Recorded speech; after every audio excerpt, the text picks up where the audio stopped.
ẹ kó ojúmọ́ ẹ̀yin ọmọ ìyá mi ọmọ káàrọ̀ jíire ẹ káàsán ẹ kálẹ́ ní gbogbo ẹ̀tẹ́ tí wò mí orúkọ mi kò yí padà babaláwo international ẹ̀yin ọmọ ìyá mi ẹ̀jẹ̀ kí bá wa sọ̀rọ̀ kan ṣé rí ilé ayé ó gba ọgbọ́n ẹ má yẹ ká wá ìwàkúwà ló máa mú ìríkùrí wá lágbára ìgbìmọ̀ rẹ̀ ẹ̀ ní rìn lọ́jọ́ bí pọ̀ náà àti ire àti ibi ló máa rìn nílé ayé bọ̀ ire lè máa rí ojú ó máa rí ire lè máa rí ẹni padà sẹ́yìn ẹ rí ìkan bẹ lọ́wọ́ ọmọ Yorùbá ìkan bẹ lọ́wọ́ ọmọ Yorùbá even àwọn another tribe wọ́n máa ṣe kí ni wọ́n máa ń wo àwòkọ́ṣe Yorùbá ni wọ́n máa ń wo àwòkọ́ṣe Yorùbá kò tàwa tó ajẹ́ Yorùbá fún alára wa àti jẹ́ kí àti fojú tẹ́ńbẹ́lí ìkan tí a ní a ò cherish ìkan tí a ní and for you not to cherish what you have òun ta ara ẹni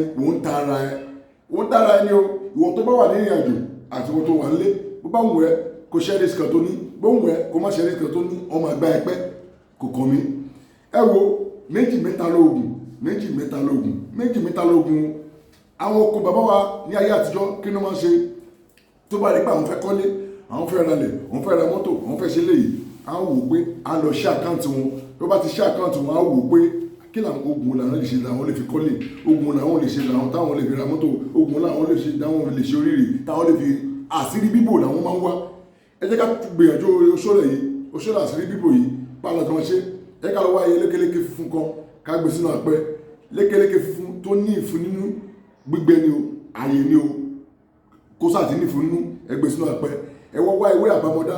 ṣètìlẹ́wọ̀ ewé àbámọ́dá náà tábàtí wá ewé àbámọ́dá yìí àwa àjà àtọ̀ tútù àtọ̀ báyìí àtọ̀ ajẹ́kí kò ní yí kára onítìlú kò lè níjà àwa púpọ̀ ewé àbámọ́dá yìí kò ní yé àkóbò lórí mọ́lẹ̀ àwa báyìí ẹ̀mọ̀ gbó wájú ojú ẹ̀ lélẹ̀ àdàbò mọ́lẹ̀ nínú apẹ yẹn apẹ tuntun lè máa lò apẹ tuntun ò lè máa lò ẹ wá dàbò ẹ dàbò gbogbo ẹ àlérí mọ́ àwa fi odidi atare kan àfi odidi atare kan lé lórí àjò tó bá ti jó tán ọmọ ìyá mi àsọsórí kan àjẹkọ tutù tó bá ti tutù àlọ tó bá ti lọ àdà sínú kan tó bá ti wá di àárọ̀ kùtù sọ́ọ̀dì bá di ìrọ̀lẹ́ alẹ́ tá bá fẹ́ sùn àwa máa fi ẹ̀kọ́ eléwé a máa fi ẹ̀kọ́ eléwé àbò sínú orú àwọn ọkọ̀ báyìí inú àwo báyìí àbò sínú àwo tá bá ti bò sínú àwo àbò kíní ẹ̀ sínú àwo yẹn tá bá ti bò sí ọmọ ìyá mi àwa mú ẹ̀bùn yẹn sí lórí wàá da ẹ̀bùn yẹn sí lórí bá ti dà sí lórí wàá kàn wá fọwọ́ bá ti fọ ọmọ ìyá mi kí ló máa ṣe wàá ṣàdúrà sí owó ìkẹ́ tó fẹ́ owó ńlá eré oló nítorí pé àbámọ́dá kì í dàtẹ̀ tó máa ṣe atárẹ́ kì í tẹ́sí alábọ̀ kí n bẹ̀rẹ̀ sí máa rí owó ńlá kó máa bẹ̀rẹ̀ sí máa rí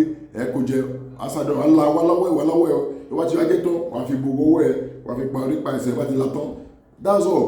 kọ̀ọ̀rọ̀ amọ̀ tí sí bó jẹ́ mìíràn mo sí bó jẹ́ mọ́tì mo sí bó jẹ́ bíà ní kó mo sí that's all confam ní iṣẹ́ yìí ṣe rí ìkọ̀ tí èèyàn bá ewé àtẹ̀gbò belong to Almighty ewé àtẹ̀gbò belong to Almighty ewé àti egbò ọmọ ìyá belong to Almighty kò kàn mí èyí tí n bá bá Osole ní yóò bá gbọ́ ara ẹni gbóòdì gbọ́ ìwọ ló ní kì í ṣe mi ìsọpọ̀ kò mú wá kí n bá ṣe all I need to do is for me to help you ọmọ ìyá mi ẹ wo ẹni mọ́tò pé àtìgbà tó ti ṣe kí ló ní ìkan tí mo ní ìkan tí ní èjì tí mo wà yìí àwọn nǹkan tí mo ní mo dúpẹ́ lọ́wọ́ Ọlọ́run àmúyẹ ní tó ti dàgbà tó wọ 80 years tó ti ní so mo dúpẹ́ lọ́wọ́ Ọlọ́run